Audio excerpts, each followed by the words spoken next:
Hello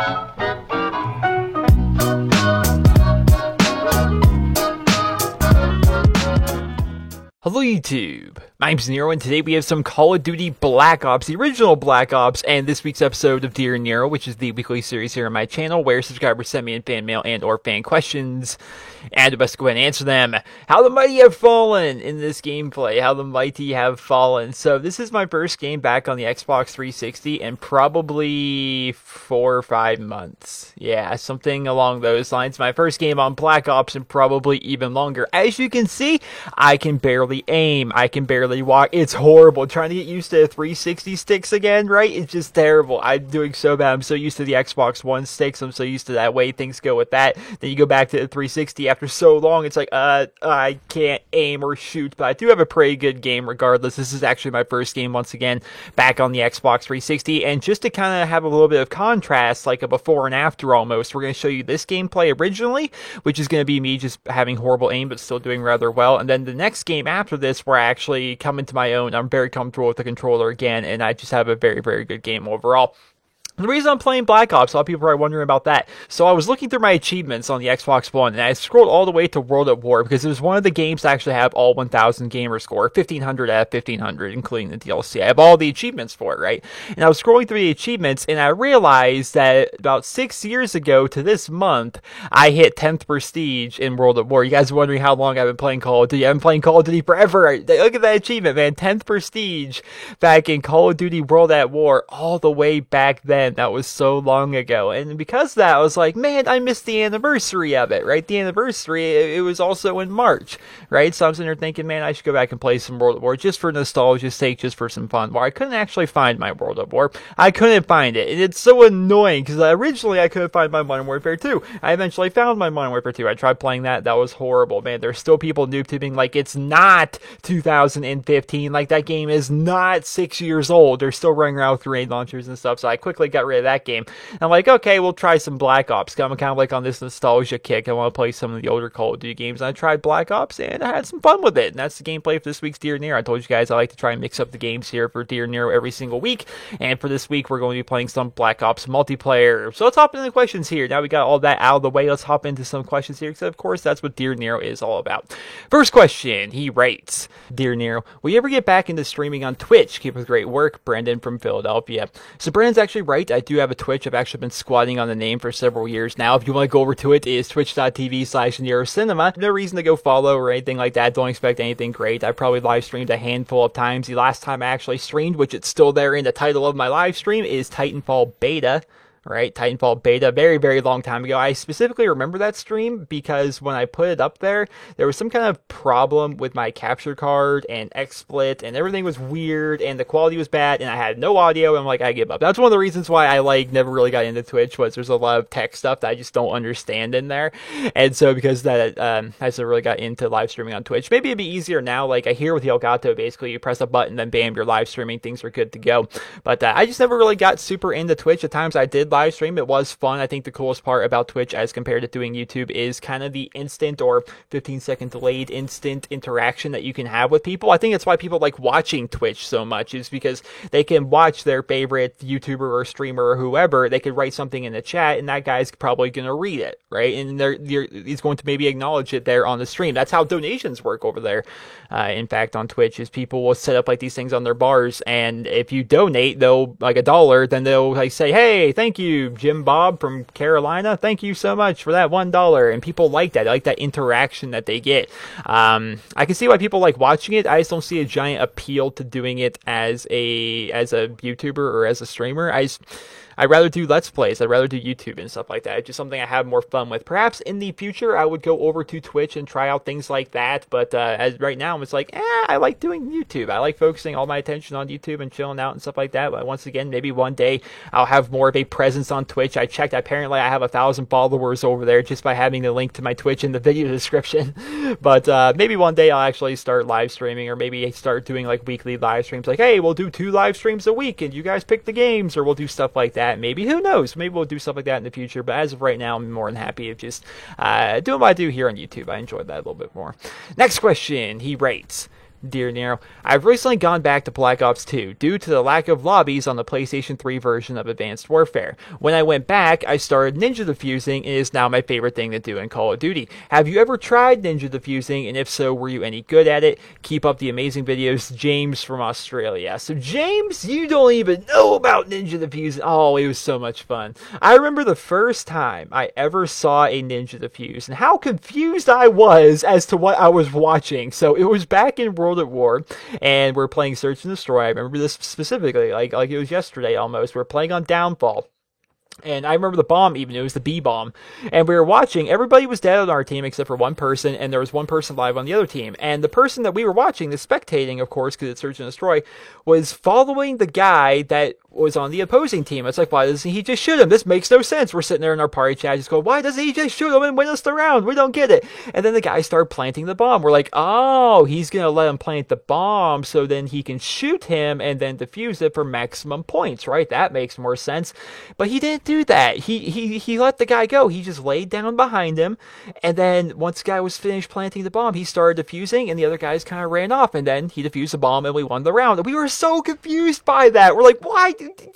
And then we learned that was called a ninja defuse, because everybody in game chat was like, ninja defuse. And then from there, I started ninja defusing. I loved it. I have a ninja defuse spot on every single Search and Destroy map on Call of Duty 4, on World at War, on Modern Warfare 2, and I even have some on probably half the maps on Black Ops. That's back, those games are really when Search and Destroy was like one of my most played game modes. I would have the craziest ninja defuse spots, and I would do it all the time. Like back then, if you like double tap the Y button really, really quickly, on your screen, it kind of looks like your character's clapping in a way, but what it really does is it kind of makes your body look like a dead body, and people will walk right past you. Ninja defusing is good fun, man. It is definitely good fun to have when you're playing Call of Duty. I definitely recommend trying it out if you guys haven't already. It's definitely a whole lot of fun.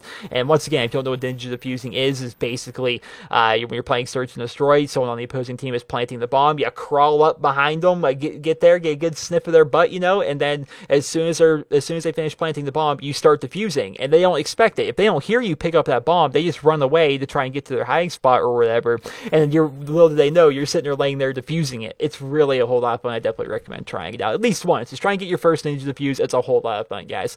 Next question, he writes, Dear Nero, in Battlefield Hardline, do you think any of the guns are overpowered, and what is your favorite weapon in Battlefield Hardline? Keep up the great work. Love your videos. Alex from England. So, Alex, do I think any guns are overpowered?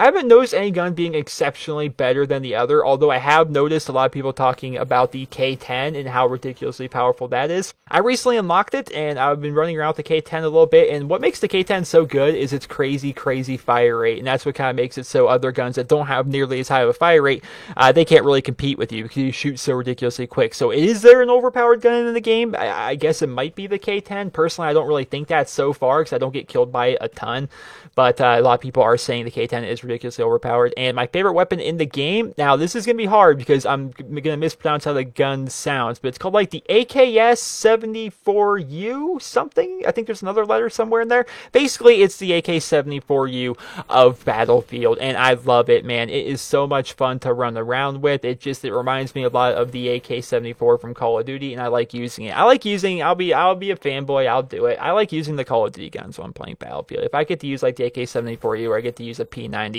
or an M16 or things like that, those guns I'm already familiar with, I like using those guns. And for right now, the AK-74U is my favorite gun in the game.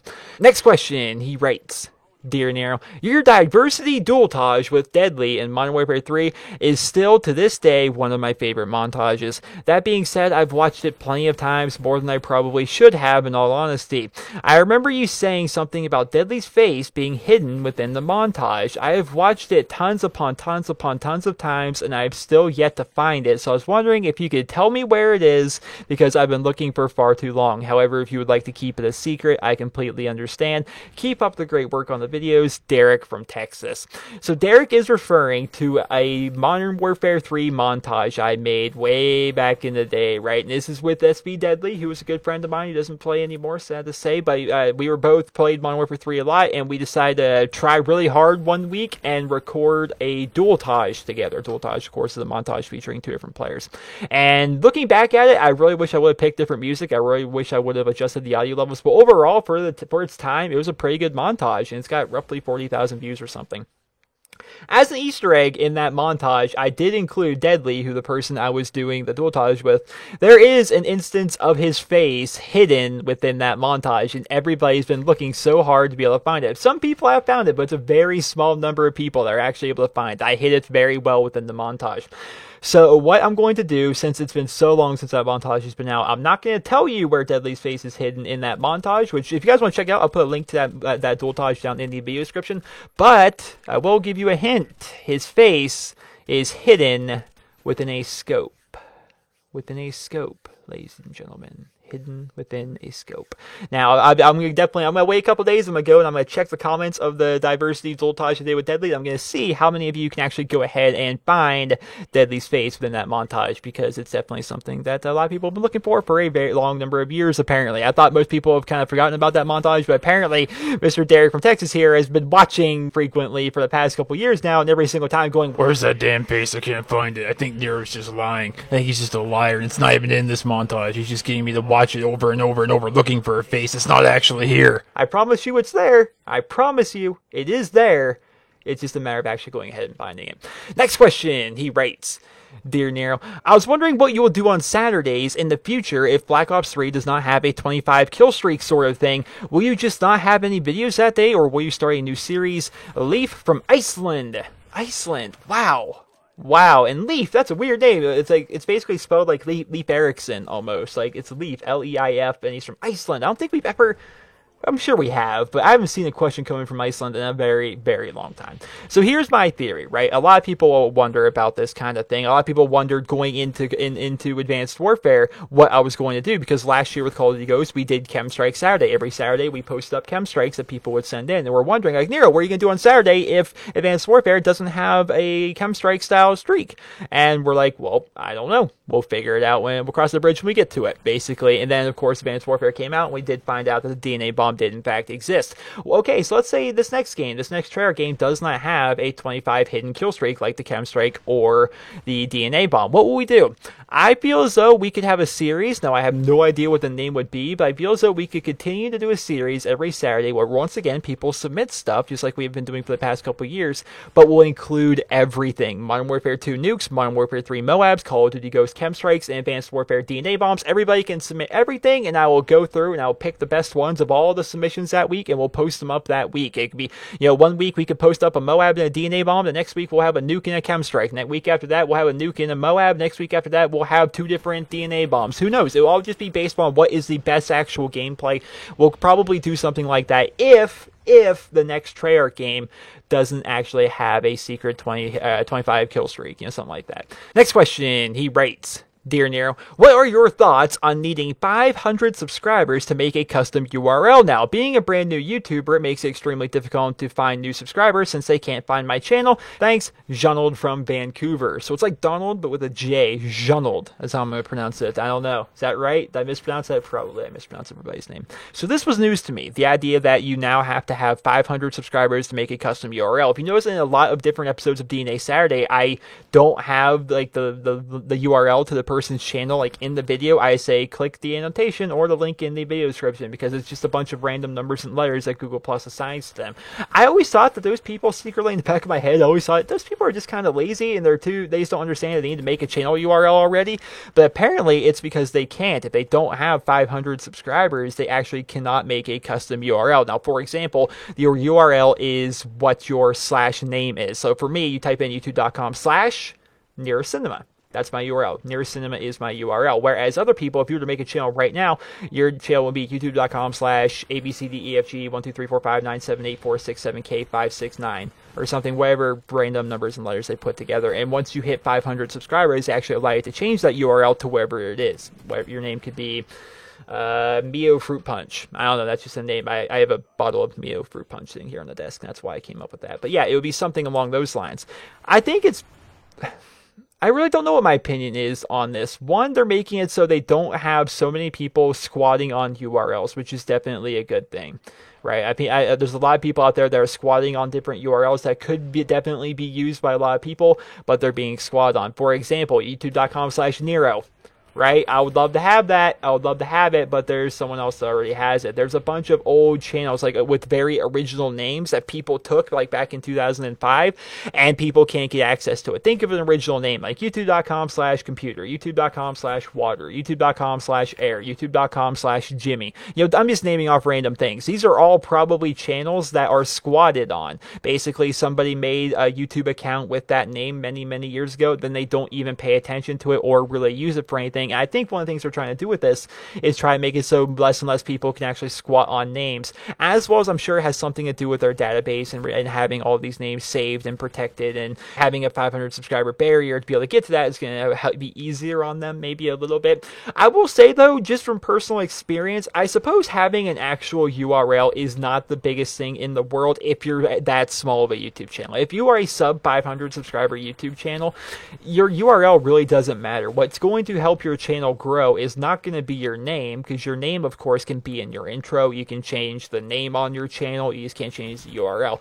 What's going to help your channel grow is the videos that you actually make, that kind of stuff. People aren't going to, your name isn't going to be something that's going to be showing up in search results. Like you can type in Nero Cinema on YouTube or on Google and stuff like that, and a bunch of listings are going to pop up, just tons of different listings. In fact, hold on, let me open up YouTube right now. I don't know what my listings would actually be, but I'm going to find out. So if I type in Nero Cinema on YouTube, so it's Nero Cinema Face Reveal, Nero Cinema What If, Nero Cinema Top 10, Nero Cinema Intro Song, Nero Cinema Top 10 Maps, Nero Cinema Black Ops 2, Nero Cinema DNA Saturday, Nero Cinema Advanced Warfare, Nero Cinema Chemstrike Saturday.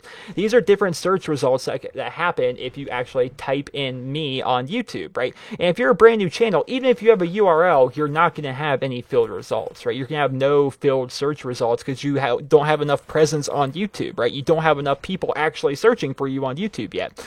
So what you need to do is get to 500 subscribers, which it can take a long time getting those first 500 subscribers, but I'm telling you guys, if there's any of you out there who are saying that the reason why you can't get to 500 subscribers is because you cannot have a URL, you're lying to yourself. The reason why you can't get to 500 subscribers is because you're not consistently making videos. You're not making videos that people want to find. That is your problem. It's not the fact that you don't have a URL. A URL comes into play a lot later on in the YouTube game, where once again, you get up to a sizable channel and you have a lot of videos up and people do want to actually search for you. And if you have a good brand, if you have good branding, stuff people can remember, then having a good name can actually help you out. So keep that in mind. I guess it does kind of stink if you start off a new channel, you think of a really cool name, and you want to have it right then and there, and you can't do that. You have to get to 500 subscribers before you can do that, which kind of stinks. Like, let's say, for example, you've been planning starting a YouTube channel, you thought of a perfect name, and you're ready to go with it. And then you make your YouTube channel, and you're like, okay, well, I can't have that name yet. I sure hope nobody else takes it before I get to 500 subs. I can see where it's going to stink from that perspective, but at the exact same time, it's not the worst thing in the world. Next question, he writes, Dear Nero, and this kind of ties into the last question. Have you considered maybe updating your logo, intro, or your YouTube banner? Cornel from Texas. So yes, I have. Actually, I'm so freaking lazy when it comes to this. I need to go ahead and find a graphics designer and update some things. My channel logo is basically just an N. My channel banner, if you go to either Nero Cinema or Nero's Let's Plays, is basically a blue background. On Nero Cinema, it says Nero Cinema. On Nero's Let's Plays, it says Nero Plays Games. Like, it's so generic and bad. I need to get... I've actually got, like, ideas in my head, right? I wish I had some form of art skill. I have ideas in my head of like a really cool Borderlands-y, Hearthstone-y, kind of Pokemon-esque kind of banner for Nero's Let's Plays. And of course here on Nero Cinema, we could probably... I had like this whole picture in my head of an actual cinema with a sign that's glowing in blue neon that says Nero Cinema. And just really cool ideas for like for YouTube banners. But I have no artistic skill whatsoever, and trying to find somebody, one, that can actually kind of see the vision I have for it and be able to actually put that together is kind of hard. And I'm just lazy and don't want to find these people, but I should probably do that. In terms of updating my intro, I will never update my intro, or at least change it. At least I don't think I would, because a lot of people would try to lynch me. There would probably be people with stakes standing outside my house ready to burn it down until I change my intro back, because so many people seem to really like my intro. Like I said, it's actually one of the top search results if you actually type in Nero Cinema on YouTube. It's pretty funny. Nero Cinema intro song, right? That's one of the top search results if you search for me.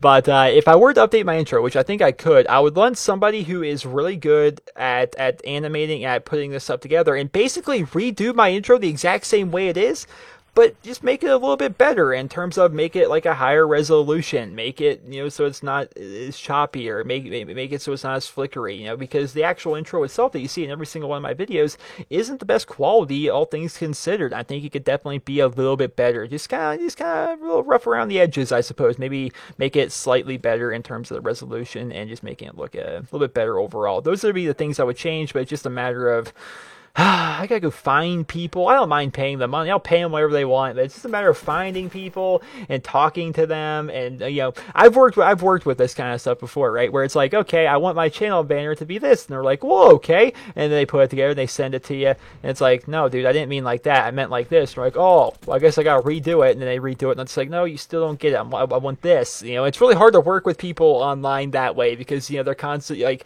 they put together kind of like a prototype, and then they send it to you, and you're like, no, change this, adjust this, and then you send it back to them, and then they work on it some more, they change back, like, okay, so I'm thinking maybe change the coloring here, and then you send it back to them, and it's like, I'm just so lazy. I should really get that working, though. Next question, he writes, Dear Nero, what is your favorite Call of Duty map that has never been remade? Andrew from North Carolina. Andrew, I'm going to give you a short answer here. Go watch my top 10 maps video, which it's a freaking good video, and the question's been asked before.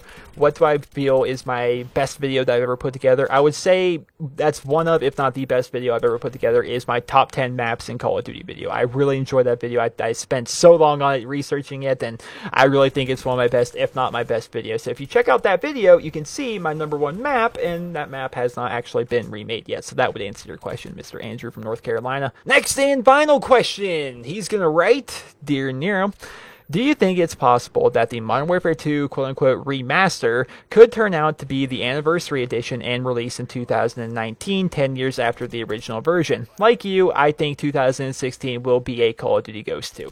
And this person did not leave his or her name. So basically, this is going to be a little bit of a follow-up question. If you guys remember, I put up a video on my channel. This is something a lot of people were talking about recently, was the petition to try to bring back Modern Warfare 2 on next-gen systems, to try and remaster that. Now, allow me to actually go ahead and find this petition. Let's go ahead and refresh this just so I have kind of an accurate number, even though the accuracy of this number is kind of irrelevant because, of course, by the time this video is rendered and uploaded, the number is going to be a little bit different. But at the time of me recording this, there are 180,282 signatures on this petition to remaster Modern Warfare 2, which is pretty good. But then you go down here to the updates, it actually shows that 150,000 supporters, they actually hit that milestone 2 weeks ago. So basically, over the course of 2 weeks, they've basically gotten roughly 30,000 signatures or so, which means it's definitely losing a lot of its momentum and a lot of its steam. This thing has not actually been acknowledged by anybody at Activision. It has not been acknowledged by anybody at Infinity Ward or anybody that is really worth a damn within the Call of Duty scene, right? It really hasn't been acknowledged by anybody. So we don't know if they've actually taken this to heart, if there is possibly a Modern Warfare 2 remastered in the works, or indeed if they've even had any kind of a meeting to discuss this particular petition. I think it would have been a little bit better. Yeah, I don't want to pick on anybody, but I think it would be a little bit better if this petition was actually made by somebody a little bit older, or maybe somebody with a little bit of grammar skills. So let me read this out for you, the actual petition itself. I speak for everyone, and I say that Modern Warfare 2 was one of Activision's best game. Just a fun and enjoyable game that really gives you that nostalgia feeling. The guns, maps, kill streaks were just incredible. At the moment, Modern Warfare 2 for the PS3 and Xbox is just overrun by hackers. If they remaster the game and sort a couple things out, e.g. noob tubing, it would make a lot of people happy.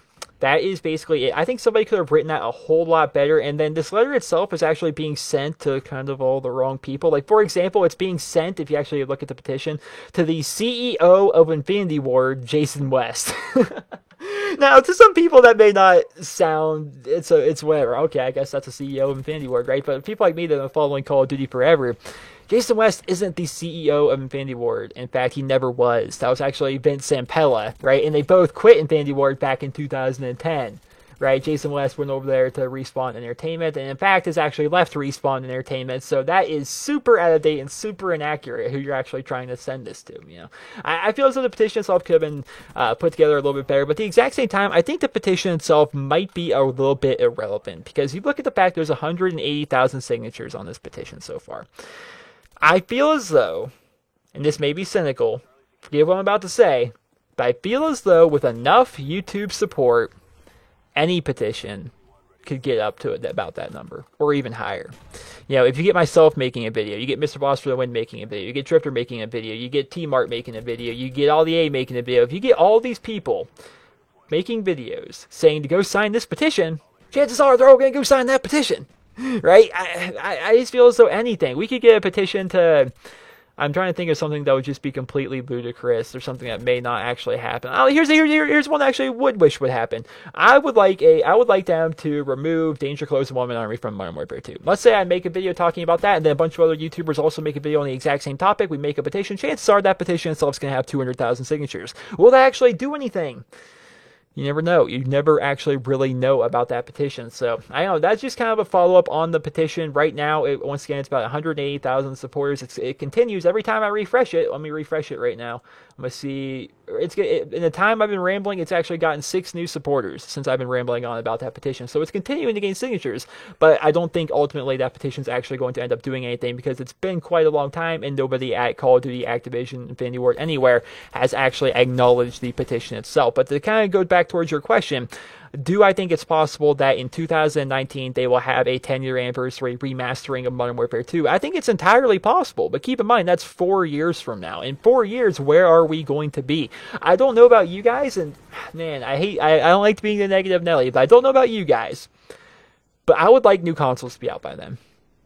Oh, Nero, why can you say that, right? I really would. I really would like new consoles to be out, because at least for me, I feel as though the Xbox One's been kind of a disappointment. You look, Battlefield Hardline doesn't even run at 1080p. It's a brand new game. It does not run at 1080p. A lot of games don't run at full 1080p. The resolution just is not there. It's console gaming. Even next-gen consoles are not where PC gaming was 3 years ago, and that really kind of bothers me. I want them to come out with a new console again and get it right this time, where everything is in full 1080p, 60 frames per second on everything. I think that would just be so awesome, but chances are it's not going to happen. Chances are in 2019 we're still going to be stuck with our Xbox Ones and our PlayStation 4s.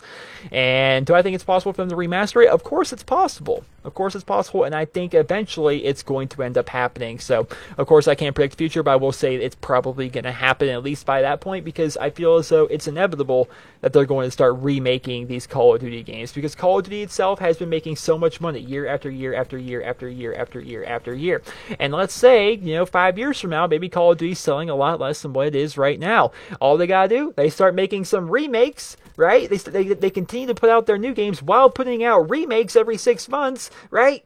They get so much more money from that, and it kind of recoups the cost. And we all know that remastering a game really isn't that hard if all you're really doing is doing like an HD remake, where basically you're pouring it over and updating the graphics a little bit. So it's entirely possible. It's entirely possible that can end up happening. I definitely hope it does. I would love to see a remastered COD 4, remastered World at War, remastered Modern Warfare 2, Black Ops, Modern Warfare 3, maybe even maybe not. I hate Modern Warfare 3, but still, I would like to see these games get remade. And that, ladies and gentlemen, is this week's episode of Dear Nero. I hope you guys all enjoyed it, and if you did, please be sure to leave a rating where you guys feel via deserves a little bit of Black Ops gameplay. As you guys could tell from these past couple games, man, I cannot get host, and the connection is just atrocious. Like, there's so few people still playing Black Ops that it's like, okay, we're going to throw whoever we can together with you, and it's like every lobby, I'm on a 2-bar. I'm on a 2-bar in all these lobbies, but still, it was a lot of fun going back there, playing around with some of the guns, playing around, with the Khalil, with the AK-47, with the MP5K again, being able to just walk through grenades again, using the flak jacket perk, and, just seeing all the old maps, running around with the chopper gunner, getting dogs, calling those in, blackbirds, and it's fun to go down memory lane now and again. So hopefully you guys all enjoyed watching some Black Ops gameplay for this week's episode of Dear Nero. If you guys would like to go ahead and submit your guys' questions for next week's episode of Dear Nero, it's pretty simple. All you really need to do is go to my YouTube channel, go to the About tab, and from there you will find a send message button. Just that simple. Be sure, guys, when you're sending your message, to put Dear Nero at the forefront of your message. That way, when I'm scrolling through all my messages, I can actually easily identify which ones were specifically sent for that week's episode of Dear Nero. Once again, I hope you guys all enjoyed this video, and if you did, please be sure to leave a rating. Hope you guys all have a wonderful day.